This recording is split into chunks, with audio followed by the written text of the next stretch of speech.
like to ask me a question as the webinar is happening, you can put something in the group chat and I will find a time to answer it during the presentation ongoing. We'll also have some time for questions at the end. And if there's anything you don't understand or have questions about, please feel free to put a question in the chat box. Okay, so now we're going to get started. And while I find this tiresome, I have to start with the issue of language politics because I'm going to use the word autistic as an adjective to describe autistic people. And I know that some people have been taught that that is very rude and inappropriate and unacceptable, and you'll be upset with me or reluctant to share my materials.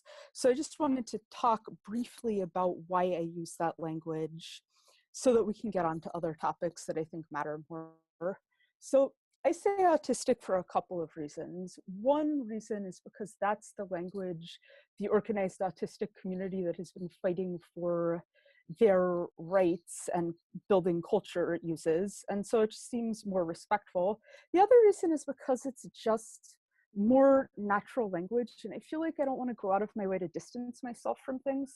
You know, I say I'm a female rabbi. I don't call myself a person with femaleness who happens to be ordained within the Hebrew faith, because that would be very verbose and indirect. But when being Jewish was less socially acceptable in the United States, people did say like Americans of the Hebrew faith, Americans who happen to be of the Mosaic persuasion. And as things got more socially acceptable, we got more natural language. And also, just push come to shove, I care more about what people are saying than whether they're using a noun or an adjective to say that. So that's all I'm going to say about autism versus with autism, autistic, with autism, language politics. And let's go on to the other things because I think those things matter more. So what's autism? First thing you need to know about autism is that it's a neurological developmental disability. Neurological in this sense means that autism is an innate fact about someone's brain. It's not a personality thing, it's not a choice, it's just autism is how someone's brain works. And developmental disability means it's something that is how your brain works from childhood. Not acquired later in life. And the current theory about autism is that it's probably genetic, so probably inherent lifelong, from conception, but certainly it is a developmental disability. It manifests from childhood and people don't outgrow it.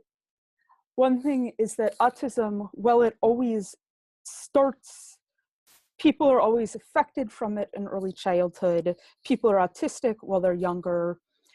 It's not always significantly disabling or apparent in early childhood because sometimes the impairments that go along with autism only start to show up, be undeniable, and make a real direct difference when somebody start school and it's more demanding, or they start middle school and there are heightened academic, social, and communication requirements, or they're transitioning into the workplace. And it doesn't mean they become autistic at that age, but it does mean that like their autistic attributes and traits start to be more disabling in the context that they're in earlier, that they're in later. So one thing to keep in mind about this lifelong developmental disability is that autistic people grow up. Autistic children become autistic adults. And the reason this really matters, regardless of what age group you work with, even if you work with babies, keeping in mind that the autistic people you're working with will eventually become adults, really matters. And if you look at Jewish ritual, like what do we say on the 8th day of life when we circumcise most boys? We say, just as he's entering into the covenant of circumcision, so too may he enter into the covenant of chuppah, marriage, Torah, mitzvot, masim tovim, good deeds. And so like even when somebody's this little tiny baby, too young to even really bring out in public, we think really intensely about the fact that this boy will be a man, and we need to start thinking about that now. And so even if you work with 5-year-olds, remembering that they will not be 5 forever and that they are growing into adults really matters. And with developmental disability, our culture does not always keep that in mind. Like, if you say special needs, the next word is often kids, even though people grow up. So keep in mind that the people your learners, your campers, your students are learning and growing and becoming adults, or if they're adults, they're already adults and they're learning and growing as adults. So, other thing about autism is that it's kind of a weird diagnosis. It means a very broad range of things. And autism can be diagnosed based on impairment in a fairly broad range of areas. Any impairment or trait associated with autism is also associated with other conditions, like say Rett syndrome. And no one autistic associated attribute is shared among all autistic people. So autism is like this kind of cluster of things that gets diagnosed when symptoms are not better explained by some other neurological diagnosis, like fetal alcohol syndrome, Rett syndrome, or something else. So it's a little weird. And just if you think autism is weird, ambiguous, and a bit like hard to pin down, it's not you, it's just like, that's how it is. So that said, autism is not imaginary, it's a real thing. These attributes really do exist and matter, even though the category is kind of amorphous and hard to pin down. Some things that are really common among autistic people are, say, having unusually intense, focused interests and being less interested in other things, having sensory processing differences, like having reactions to sounds or lights, or being more interested in certain things, impairments in expressive and or receptive communication, executive dysfunction, movement problems, motor skill problems. These are some common things. We'll go into some details about what these things are. Autistic people don't necessarily have all of these, but autistic people have some degree of impairment in at least some of these things. So something that's important to understand about autism is that autism-related differences can be in the same kind of impairment, but in an opposite direction. For instance, speech and language impairment is very common in autistic people. One thing you may have heard is that autistic people use extremely literal language and need extremely literal language in order to understand things. I know that's true. That is often true. That is a very common autistic language interpretation impairment. But some autistic people actually have the opposite language issue. So some autistic people communicate primarily in non-literal types of language, like quotes from TV shows, references to stories, phrases they repeat. And so and if you interpret that kind of communication as hyperliteral, you're going to misunderstand it. So realizing that autistic-related differences can be in opposite directions means that you really have to work with the person you're with and be careful of stereotypes. Both of these things are very common and they're near direct opposites. And some people do both at various times in various contexts. So, well, autism is a very vague category that's hard to pin down. Trying to sort it into categories doesn't work and doesn't solve this problem. And, attempts to do this pretty consistently don't work and cause problems. For instance, Asperger's syndrome and autism are actually the same thing. They're not separate diagnoses anymore, because when they were, it was not helpful and there was no consistency in which people were diagnosed with. Similarly, people try to separate out high functioning and low functioning. It's not very meaningful either. And also, one autistic trait doesn't predict others, sort of this constellation of different things. So autism and Asperger's syndrome are the same thing. And this is really important to understand, because if you try to sort people into one category versus the other, you're going to miss stuff that's important.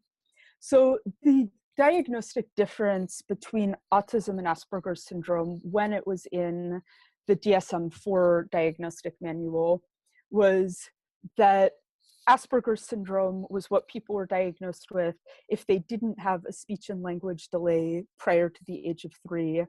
And autistic disorder was what people were diagnosed with if they did have like clear language issues before the age of 3. And it turns out that distinction isn't really very meaningful. And you really can't tell, looking at autistic people over the age of 3, what their language and speech was like prior to 3. Some people who don't use much language when they're little learn it later. Some people who have speech when they're young lose it later. So that difference isn't predictive of other things. And like, you can't know very much on someone based on whether their diagnostic report says autism or Asperger's, because since that's not meaningful, it's not even used anymore. So high functioning and low functioning are also not meaningful terms. It's not a clinical phrase. It's something people use to describe people a lot. But if you hear that, all it really means is someone described them that way and categorized them that way. It doesn't tell you very much about what they can and can't do or what they do and don't need. So I'd encourage you not to use those terms and to just describe specifically what you mean and what you're talking about. And if somebody else uses those terms about a learner you want to teach, like, don't just like accept that, ask, so tell me about them, tell me about what they need, what's hard for them, what they're good at, kind of thing. So these terms will not give you the information that you need. And a reason why this autism kind of defies categorization is that one kind of impairment doesn't predict another. Like,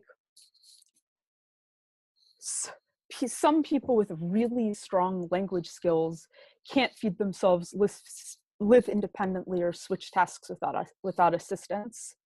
There's kind of this like absent-minded professor stereotype. And, the socially acceptable version of this is like, a man who is this prominent professor, but like puts his shoes on the wrong feet and forgets to eat and like wear clothes correctly if his wife doesn't help him. And then there's a lot of other people who are not like men in roles where that's socially acceptable, who need that level of help and who have strong language skills. So like, the fact that someone can talk and sound like a really intellectual expert does not tell you anything else about how impaired they are. Some people with severe movement impairments don't have sensory issues. Some people who can live independently and take care of themselves without too much help can't talk. So avoid assuming one thing based on another. You really have to assess impairments separately and pay attention, and like, don't use one as shorthand for another because it will give you misleading information. And so now I want to get into, and again, I promise we're going to get back to these like specifics of common autistic impairments. We're going to talk about a more general principle first. Since this is a webinar oriented for educators, I want to talk about what it means to approach autism and autistic learners from an education perspective. Because one thing I've seen happen a lot is that sometimes people confuse education, teaching, and therapy. Autism therapy is one thing. Teaching autistic learners is another thing.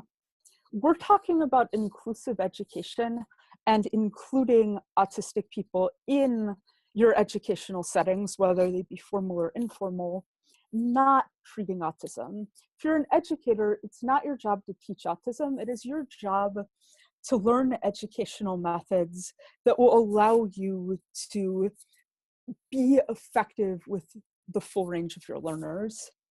And so don't get intimidated by materials that are written by and for therapists. It's okay that you don't know what they know and about therapy. They don't know what you know about teaching. You have different expertise and yours is important. Becoming more inclusive is about your teaching skills or your informal education skills or whatever general capacity you usually work in. It's about including autistic learners in that, not becoming a different kind of professional. So we come at this from the perspective of progressive education, meaning-based. So educators build relationships and trust with learners. Activities are meaningful to learners. Learners gain understanding of the material and not just this rote thing.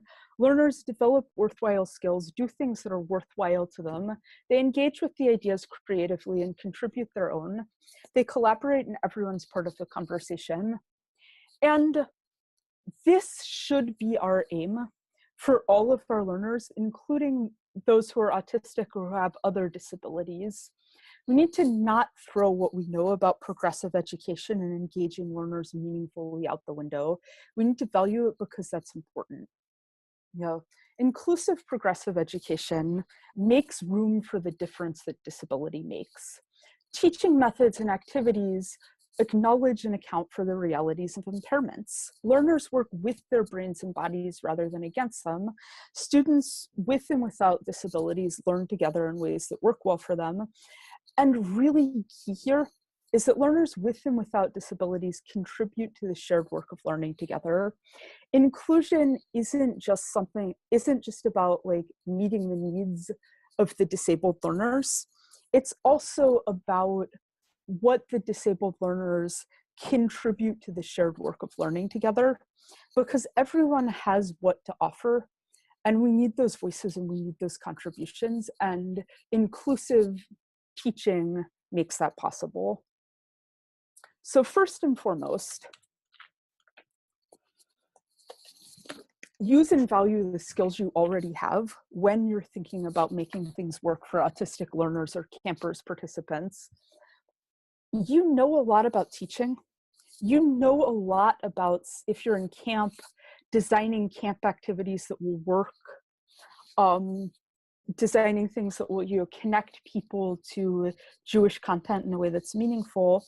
Most of what you know applies to autistic learners. In most ways, autistic learners are just like any other learners, because autistic learners have the same need for meaning, understanding, relationship, and support. And you know this, keep it in mind. Don't forget what you already know.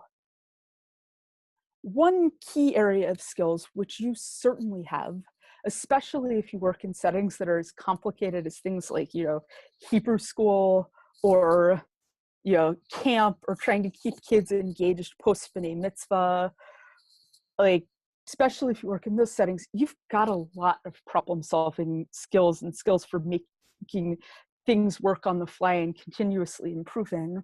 And so think about this. When you're thinking about autism, think about the skills you've already got. How do you usually learn from your learners about what they need? How do you usually account for the range of learners when you plan lessons or group activities or bunk activities? How do you usually figure out whether an activity is working? When a lesson doesn't work for some of your students or an activity doesn't work for some of your campers, what do you normally do to figure out what it will take to fix it? Just ask, what are those, and have you tried those things when you're trying to fix problems that seem to exist for autistic participants in your program? And because of implicit bias, this doesn't always happen naturally, and if you think about it explicitly every time, you end up having more access to the skills that you already have that can be useful for your autistic learners. So all that said, understanding the difference that autism makes is a really key part of making your educational environments work for autistic and non-autistic learners. Some autistic learners are going to need you to develop skills that most educators don't have. All autistic learners need you to understand that autism affects perspective, life experiences. All autistic learners need to be respected as the people they are. You got to be careful about stereotypes. Teach the learners you have, not the ones in the diagnostic materials, and not the ones who you're used to from working with people who are not disabled. You got to understand these differences. So let's talk about this. Also, disability is part of developmentally appropriate practice. Developmentally appropriate practice takes into account both age and disability. One of the key skills we have as educators is don't take development personally. plan for difference, and you got to work with where the learner is at, not against it. Just like if we expect 4-year-olds to sit through a lecture and it doesn't work, that's our fault.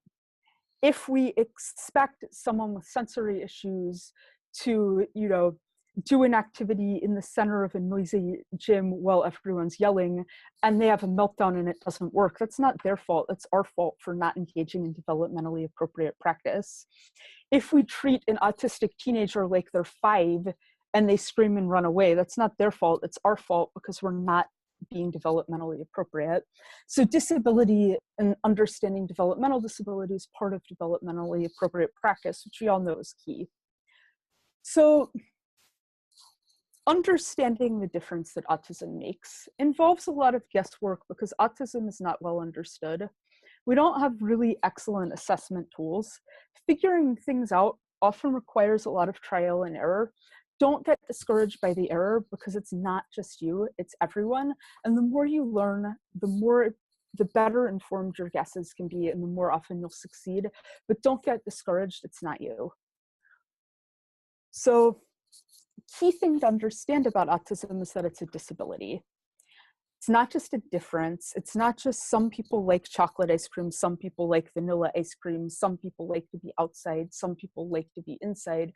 Autism is a disability, which means that some autistic learners you work with will sometimes be unable to do things, no matter how hard they try, no matter how important those things may be.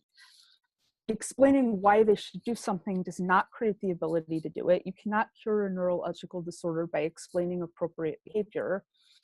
You have to look for accommodations and supports and work with someone, what someone can do rather than against it. So let's talk about some common areas of impairment. And again, none of these are universal. All of them are common. All of them are important things to keep in mind. One common type of impairment a lot of autistic people have are impaired fine and gross motor skills. Gross motor skills are like the whole body things. Fine motor skills are like the hand things, like handwriting, detailed needlework, whatever. So when you plan activities, think about motor skills and whether they're feasible for all of your learners. One way I see this come up a lot in summer camp and informal education for older kids and for adults too, actually, is that there's this big paper activity people love to do where they put some big paper on the walls and ask people to write their thoughts on some question on it. And that can be a great activity, but it's also a really big problem sometimes for learners who have like impairments that affect handwriting. So think about how will learners who struggle with handwriting participate in the key elements of that activity. We actually have some stuff about that specifically in another presentation. Another thing is, how will students who can't move quickly or catch balls participate in games or movement-based activities?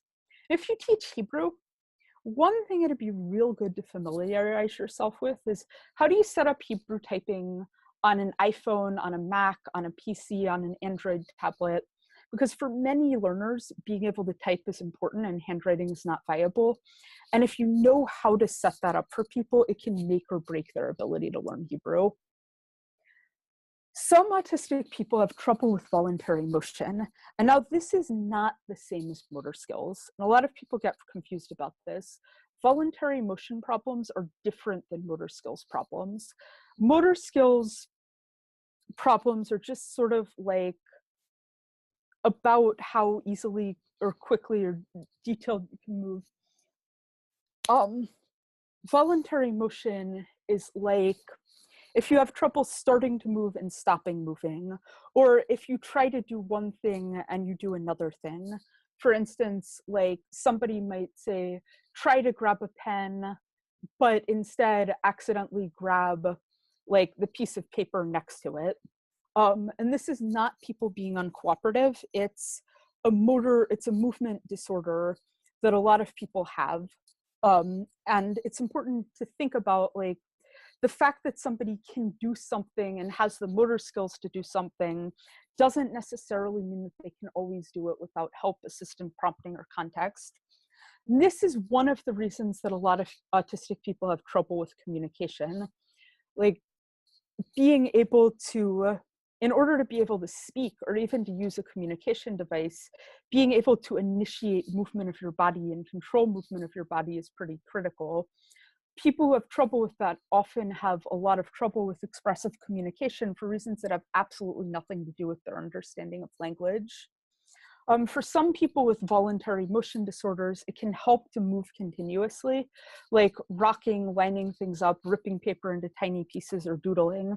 So that's one reason why if somebody moves in odd ways like that, sometimes it's because that's what enables them to keep control of their body. So just because it looks weird doesn't mean that they could stop doing it if you tell them to. So related to motion, some autistic people have trouble starting tasks, stopping tasks, switching tasks, which is, why my slides were late, because I got stuck. But this task switching problem isn't related to motivation. It's not that they're being defiant or trying to avoid doing the thing. It's that somebody can desperately want to do something or to stop doing something, but really just struggle to be able to start, stop, and switch. So some people need help initiating, stopping, or switching. Some people need prompts, some people need sensory supports or other things. It can be really hard to find an effective way to do this, but keeping in mind that it's an issue and that it might be going on if somebody's having trouble following directions or doing something, don't assume defiance, assume that this might be one of the possibilities. And if somebody can't do something, offering them a reward for doing something or punishing them for not doing it won't help. They need accommodations. Like, motivational tools only help when motivation is the problem. Another thing that's pretty common for autistic people, not all, but I think this one most, is getting confused or derailed. Like, autistic people might get stuck in ways that might not make sense to others. Like, at a certain level of exhaustion in seminary, there were certain rooms where I would go into them and like sit on the floor because I couldn't figure out how to sit in the chairs. And I'm a pretty capable person, but for some reason that was something I couldn't do. Or like some people I know, will be hungry, know they want food, know where the food is, but not be able to initiate going up to get it, or not be able to figure out like an intervening steps. People might not know things that it seems like they're so basic that of course everyone understands that. For instance, if you give people instructions like finish your worksheet and then find a partner to check your work with, that could be an instruction that most people know how to follow, but that some autistic learners might not know how to follow because, for instance, they might not know how they're supposed to go about finding a partner. They might not know what check your worksheet means. They might not know, say, that you're supposed to go get a different pen or change worksheets. So like the fact that most people are able to follow instructions doesn't mean that the people who aren't following them are necessarily being defiant. Consider the possibility that they might be getting stuck. There might be some information they're missing, even if it's something that seems like common sense to you. Part of how to help with this is create really clear ways to ask for help. Make it possible for people to ask for help. Telling learners, ask for help if you need it, isn't enough. Learners need a clear way to ask for help.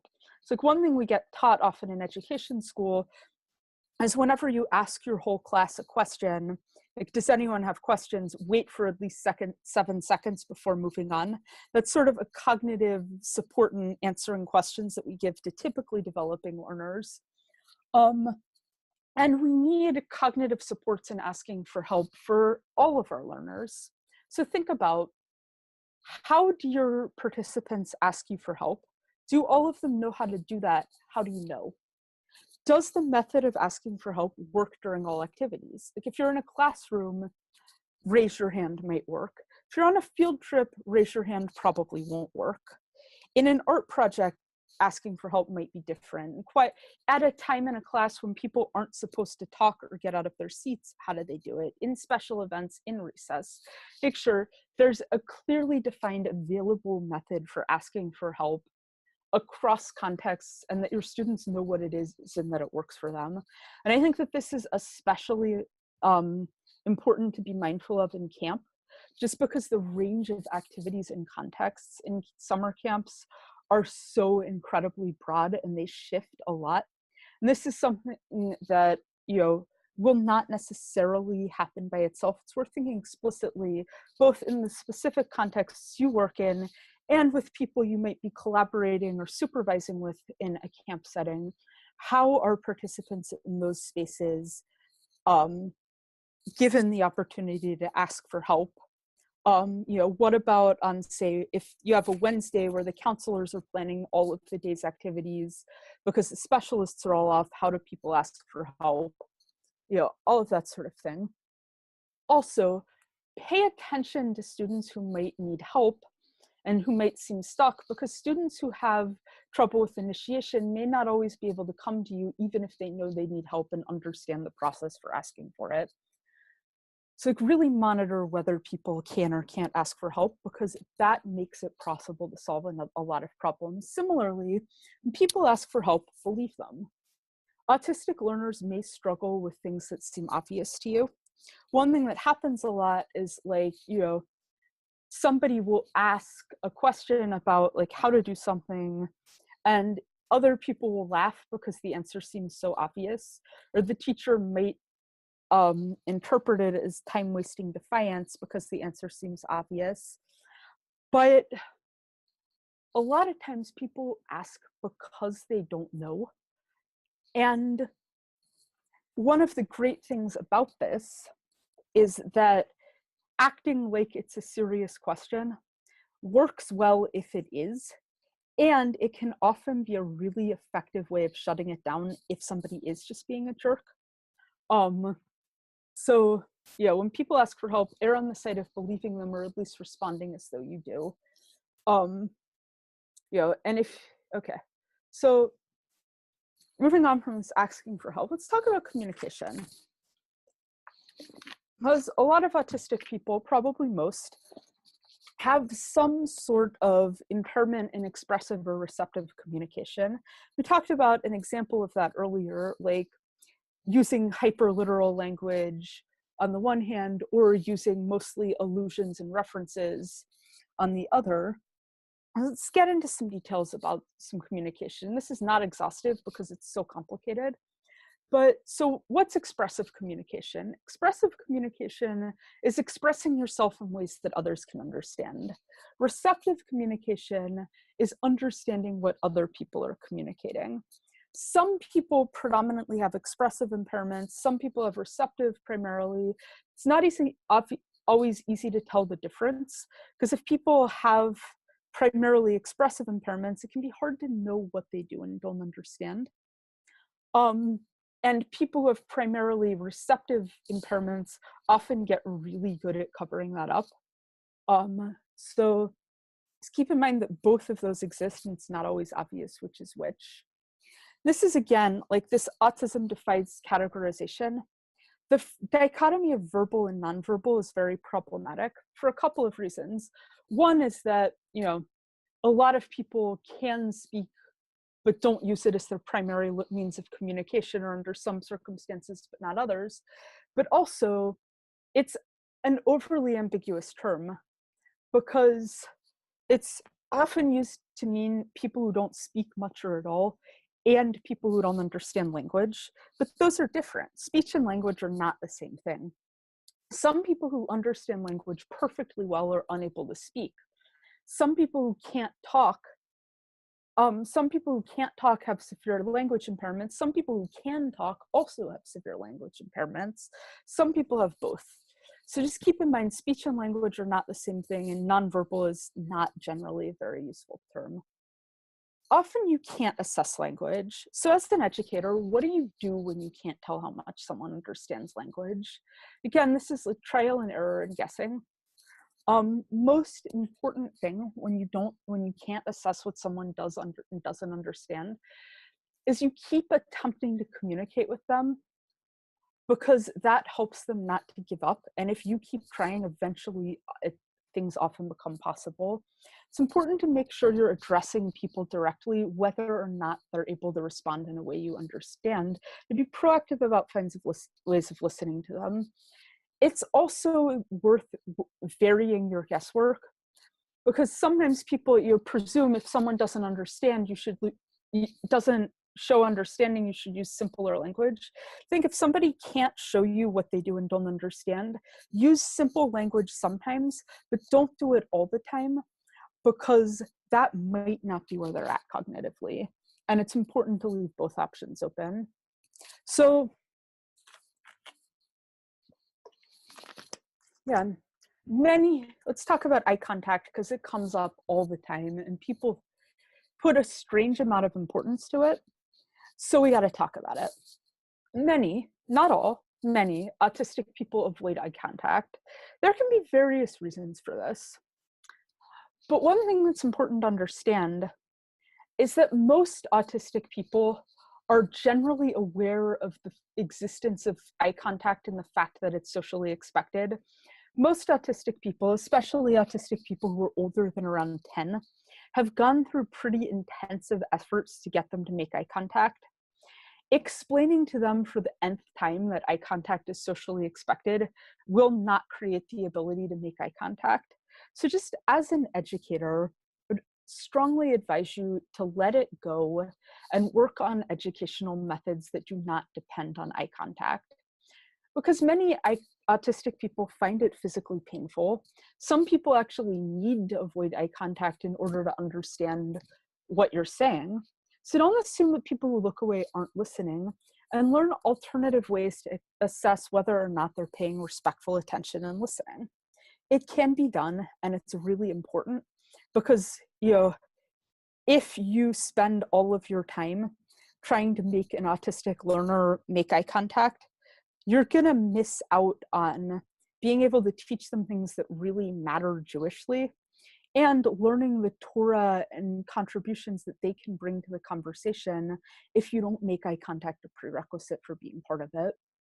So another thing is, it's often called stimming, unusual movements. Many autistic people move in unusual ways. Again, this can be for a variety of reasons. Like we talked about earlier, one reason is often to maintain voluntary control over one's body or body awareness.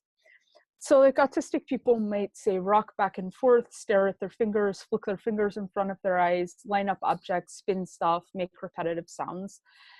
This can be involuntary, it can be necessary, and it can just be kind of harmless and nice. And so trying to make an autistic person hold still and look normal rarely ends well. Just keep in mind that moving oddly is not an emergency. It's not called for freaking out. And people can look different without it being something that we need to make a problem. So just be aware that this is a thing and don't treat it as something that needs to be fixed. Another thing to keep in mind is that looking odd doesn't mean that somebody should leave the room.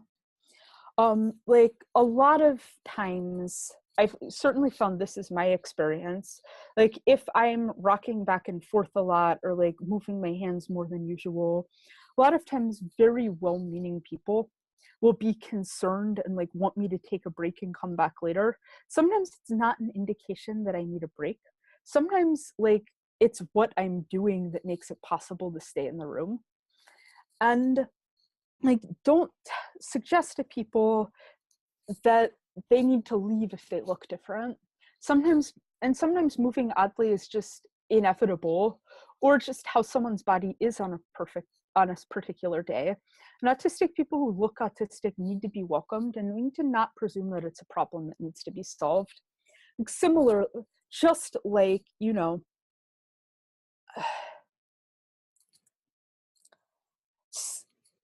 intense scrutiny of people's bodies is something we really need to be cautious about, because it's really degrading. And there have been a lot of stories in the news lately about girls and about girls and dress codes, and about what happens when girls' bodies come under intense scrutiny for the sake of, like, say, not distracting the boys or whatever. And a lot of times autistic people come under similar scrutiny, like, if you look like that, if your body is like that, it's too distracting.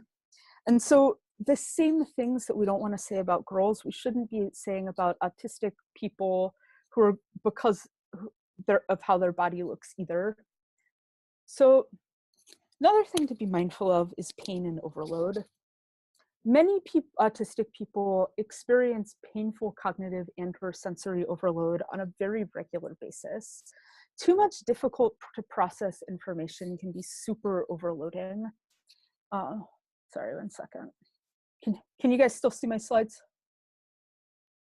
Just needed to. Yeah, okay. Yeah, no problem. Excellent. Okay, so too much difficult to process information can be very overloading, or sensory experiences that don't bother people. People who are in pain have more trouble learning and have more trouble interacting. So be mindful of the possibility and significance of pain when you're thinking about both what your learners are experiencing and what they will experience in an activity you're considering. Yeah. Sometimes unusual body movements or body language, they're not always just like sensory strategies or adaptive strategies. Sometimes it's how someone's body language works. Like someone might flap their hands if they're happy, or rock back and forth as a greeting or a way of acknowledging shared presence, which we actually kind of do during prayer. There's sort of a communication and body language involved in, like, rocking back and forth kind of out of the corner of your eye with other people who are praying the Amida in a synagogue. And so don't ignore body language just because it's unusual, and don't just treat it as an adaptive strategy. Try and figure out how to listen for body language for people whose bodies move unusually and express it unusually. Let's talk about special interests. Special interests are often a point of contention in educational settings, both formal and informal, I'd say.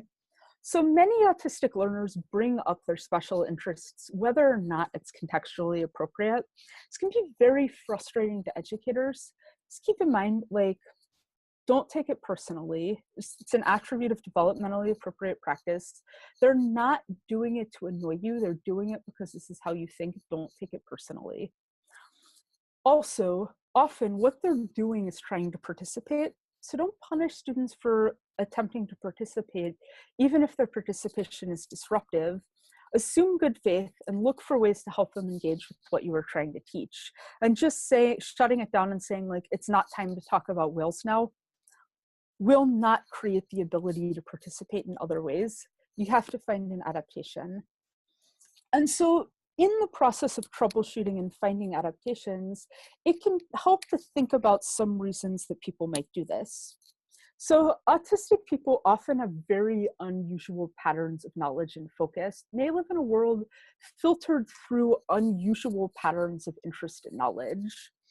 And often many autistic people have trouble understanding most of the world, and may, like, have enough trouble learning new things. They focus a lot of their learning efforts on learning, on kind of specializing, because that's what they can do that's sustainable. But even aside from that, like, most people, autistic or not, learn new things by connecting them to something they already understand. And autistic learners also need to learn by connecting to new things to what they already know. And often the old things they already know might be mostly about frogs, might be mostly about whales or trains. And keep in mind, telling people off for what they do and don't already understand will not help them to learn new things. We have to find adaptive strategies that work with people's knowledge and accessible knowledge rather than against it, which can be hard, but it is possible and we can do it. So another thing to keep in mind about the special interests thing and the bringing up special interests constantly thing is that sometimes it's not that they're being off topic.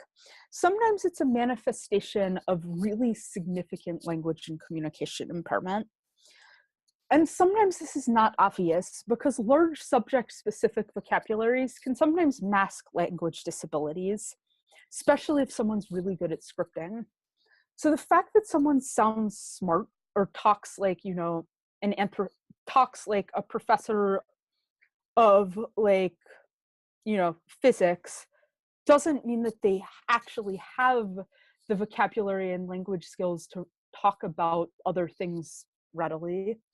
Some autistic people only have reliable language skills in things that they sort of have grooves for and are accustomed to talking about, or that they have developed vocabulary for. So somebody who knows highly technical vocabulary about, say, cats might not have the language skills to reliably describe the playground, addition, or a novel fact about something else, like, say, the Parsha. So people who have this kind of language problem might attempt to use the language and words that are available to them to participate in discussions of other things. Because most people, again, autistic or not, learn to discuss new things using their existing vocabulary and with reference to their existing words they know how to say. Autistic people often have radically different existing expressive vocabulary that's readily available to them to talk about what they want to talk about. Autistic people using their available vocabulary to try and talk about the topic may be misinterpreted as changing the subject because most people wouldn't use those kinds of words to talk about that subject. So say someone with cat-focused vocabulary might refer to people as meowing rather than talking. They might compare a president they're learning about to a cat breed they're familiar with. They might like analogize to cats or cat movements or claws or something when other people would use different analogies or references. Doesn't necessarily mean that they're changing the subject. It might mean that they're just using words available to participate. And sometimes it's important to learn to serve as a bridge and to sort of like figure out what they're talking about and translate it into the vocabulary that others will understand. That can be a really effective accommodation. Really helps to assume good faith rather than to presume people are trying to ignore you and derail. It's not to say that people never do that, but often that's the wrong problem. And you gotta solve the right problem. It helps to assume good faith and to look for language stuff. Another thing people will do is sometimes, people use their subject-specific special interest vocabulary, but really common, often even among people with fairly strong language and communication skills, is doing a lot of communication by quoting lines from TV or movies. Often the intended meaning is not the literal meanings. This gets back to, if what you know about autism is that autistic people are hyperliteral, you're going to misunderstand this kind of communication. Like, I know someone who says, quotes Frozen and says, "The cold never bothered me anyway," to express that he is in fact cold. So it, matters. So say, example here, someone who says "got milk" in reference to the old TV commercials might be asking you, do you have milk? Or they might mean something totally different. Might be asking for milk or talking about milk or saying something largely unrelated to milk. Like they might actually be saying, this textbook sounds like an overwrought marketing campaign disguised as a public health campaign. And if you don't check the meaning, you don't know what they mean. So there's a method you can use to check and to sort of use your available language as scaffolding. Or something else method, figuring out what someone means. You kind of make a guess, say what your guess is, and then say, is this what you mean or do you mean something else? Sometimes you can use two options, but if you use too many, it doesn't work as well. And then you keep narrowing it down until you get it. You kind of repeat as needed. And so here's an example of how that can work. So there's Maura Sarah, who's leading a discussion of the weekly Torah reading in her Hebrew class, and might pose a question like, why did Joseph's brothers get mad at him? Shira, who communicates in TV quotes a lot, says something like, got milk? And Maura Sarah, using this method, says, Shira, are you talking about milk or the parsha or something else? Shira might say, else. Mura Sarah, are you talking about something Sir Joseph had or something else? Shira might say, had coat, got milk? Mura Sarah might reply, I think you mean that you were angry because he had the coat of many colors and they didn't. Is that right, or did you mean something else? No, Joseph didn't share. Maybe Mura Sarah would say, do you mean that they were mad that he didn't share his special coat or something else? And then Shira kind of confirms it and says, because he didn't share. So then Mura Sarah understands what Shira is saying using the words available to Shira, and then can use her contribution to the class discussion and open it up and say something like, thank you, Shira. What do you guys think about Shira's ideas? Do you think Joseph's brothers were mad because he didn't share? Because Mura Sarah developed the skill of figuring out how to listen to Shira, the class discussion became more inclusive. So here's another way this could have gone, and a way I think it usually does go. So maybe Mura Sarah said something like, why did Joseph's brothers get mad at him? And Shira says, got milk? Response might be, Shira, stop being silly. Got milk? Shira, it's not time for snack. We'll have milk later. Shira, no snack. Got milk? Shira, we need to use our inside voices. Got milk? Look at the schedule, Shira. We drink milk at snack time in this classroom. It's not time for milk. Shira might, got milk? Mura Sarah might say, Shira, I think you need a time back. Out. Come back when you can sit nicely and use your inside voice. And in that scenario, Shira is trying to communicate using words available to her and participate, but she's being assumed to just be being disruptive and silly, and she's punished for trying to participate and maybe won't try next time. So if we assume good faith and look for ways to listen, often we find them. And it's important to keep in mind that this is possible. Some other things to keep in mind about communication and options for communication is that typing or writing makes communication much more possible for some people, including people who can talk. Like one thing I did in seminary to improve my ability to communicate in class discussions is that I tended to write down my thoughts as other people were talking, and then kind of write down what I might say before I said it. And that made me much more able to communicate well in my seminars than if I hadn't had my computer available. Some people benefit from using picture symbols to communicate, like the symbol ones I have in my presentation here. And if you're going to use symbols, I would highly recommend using symbol sticks because they have much more Jewish vocabulary, disability vocabulary and such than any other symbol library I've tried. Some people use apps or different methods at different times.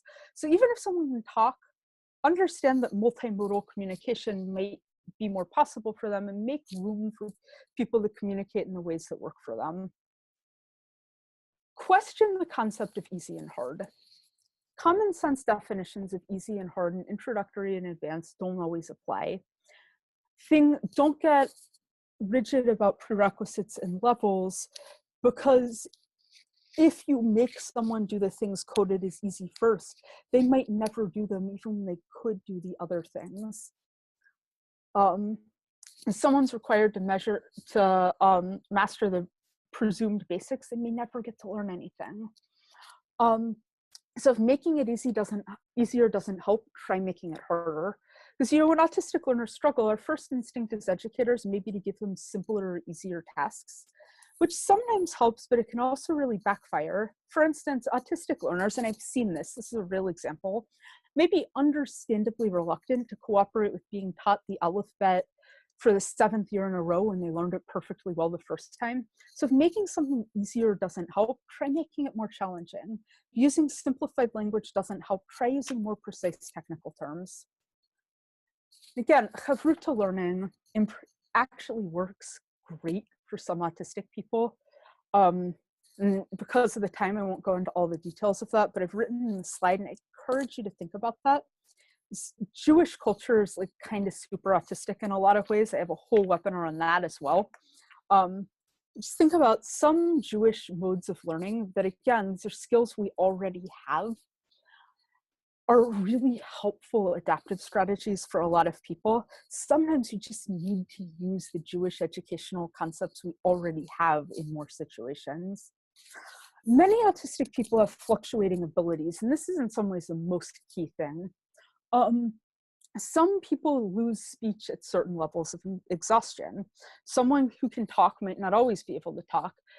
On the other hand, some people can only speak reliably when they're very seriously ill. One of my friends, if she is able to speak, it's a medical emergency. You know, some people have more trouble controlling their bodies in some days than others. When you see an autistic person do something, don't assume that they always could if they tried hard enough. Abilities fluctuate, it's normal. Think about exhaustion. One thing I hear a lot in these education discussion is, oh, wow, these like kids with disabilities like work 10 times as hard as everyone else. Like, really think about that. If you have to work much harder to do things that others do easily, that time and energy has to come from somewhere. So you have to make sure you're not pushing your learners into unsustainable levels of exhaustion, because just because you can do something doesn't mean that you can do it sustainably. And think about sustainability when you're thinking about the need for adaptation and accommodations. It's also like a spiritual and emotional exhaustion. There's a video that I had thought about showing. I ultimately decided that it would be too traumatic for people. There's a video that was put out by Autism Speaks. They've never apologized for, a whole bunch of years ago now, in which a mother of an autistic child says in front of that child that she'd considered getting in the car with her kid and driving off of the George Washington Bridge, and that the only reason she didn't do it is that she also had another child. She said that in front of her kid. And autistic people live with the knowledge that that's what people think of them often, and that people just say these horrible things about autistic people and don't even think of them as disturbing often. Autism awareness types of campaigns often send the message to autistic people that the world would be better off without us, and that hurts. It's spiritually exhausting on a number of levels. And also, like, when pundits and respected journalists speculate that murderers must have been autistic, that really hurts. When people think that the way your brain works makes you like a murderer. And the effects of this don't stop at the classroom door or at the camp gate or at the program room. And this like spiritual exhaustion takes a toll on your learners, and it's important to be mindful of that. Part of this is that learning access strategies take time, and autistic people are often not given the time and patience to do this. So like, don't make perfect knowledge of an access strategy a precondition for using it. Accessibility is a right, not a reward for good behavior. And people who are sometimes disruptive with their access strategies still have the right to use them. Disruptive and necessary aren't opposites. And I know we're over. I'm going to go for a couple more minutes, or almost through. And if anyone needs to go, I apologize. Disruptive and necessary aren't opposites. Sometimes people need to do disruptive things in order to function.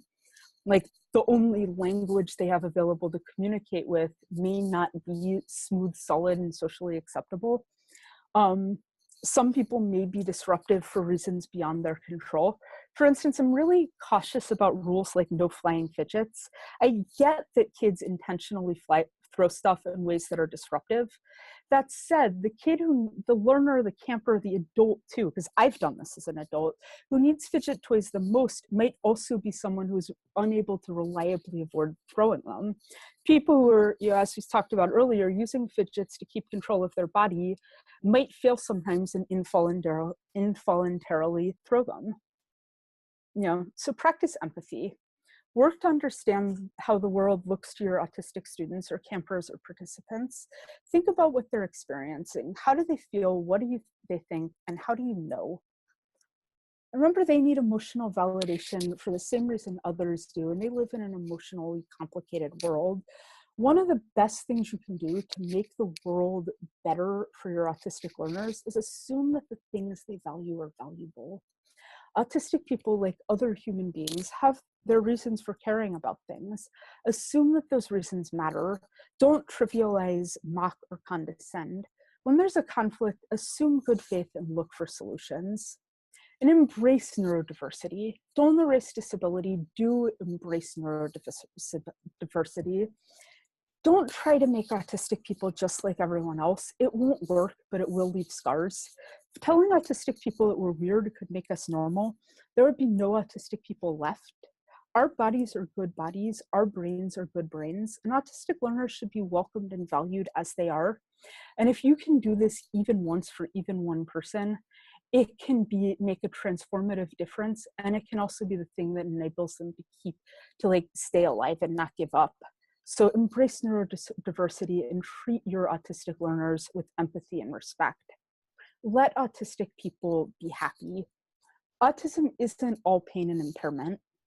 Sometimes it means noticing stuff other people don't, finding fascination in things most people don't appreciate, pleasure in sensory experiences that others overlook. And the positive aspects of autism also need to be accommodated. Make room for joy, make room for Torah, make room for love. Consider the Matan Disability Acceptance and Inclusion Pledge is something I would really encourage all educators to take. Yeah, again, I could go on about that pledge for hours. I'm gonna leave this up for now. And yeah, and I apologize for going over. If anyone would like to ask me questions, I will stay on for a few more minutes to give people that option. And if you would like to email me, you can reach me on Twitter at Ruti Regan, or you can email me at rabbi@matankids.org.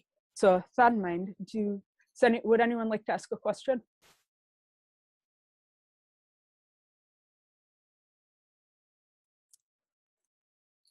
Yes. Someone asks, may we have a copy of the slides, helpful as notes? Yes, there's a link to the slides in the chat box, and I believe we'll also send out the link after. And here's the link again. Let me know if there's a problem with that link or it doesn't work. That's a need permission to open. Oh, that link didn't work. Yeah. Okay. It needs to be made public. Okay, we will. I apologize for that. No, don't apologize. It's okay. That.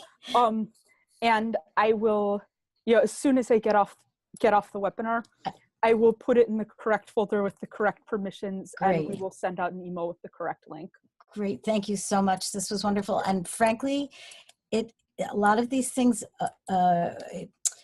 apply to many of other disabilities that. Oh yeah, absolutely. And it was very helpful. Like, one of the most important pieces of autism related advice is don't just look in autism things, look cross disability. Because so much disability related happens in silos. And sometimes the best thing for like one of your autistic learners isn't going to come from autism space. It might come from like CP space, or, Rett syndrome space, or ADHD space, or because things created for one disability often make a huge difference for people with other disabilities, or even non-disabled people. Right. The reason we have Siri is because Apple is committed to making interfaces that work for blind people. That part of the infrastructure for it was created first. So yes, absolutely. Look across disability and don't get stuck in the autism silo. Great. Thank you very much. All right, anyone else?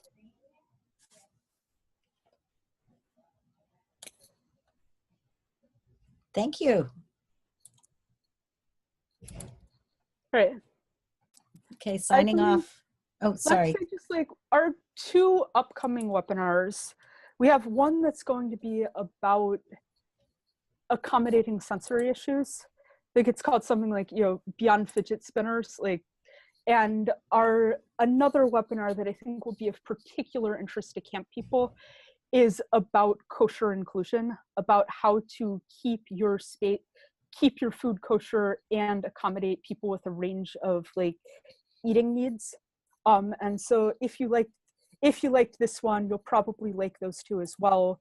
And we'll be sending out information about how you can register for those webinars as well. All right. Thank you, everyone, and to be continued, I hope. And please feel free to be in touch.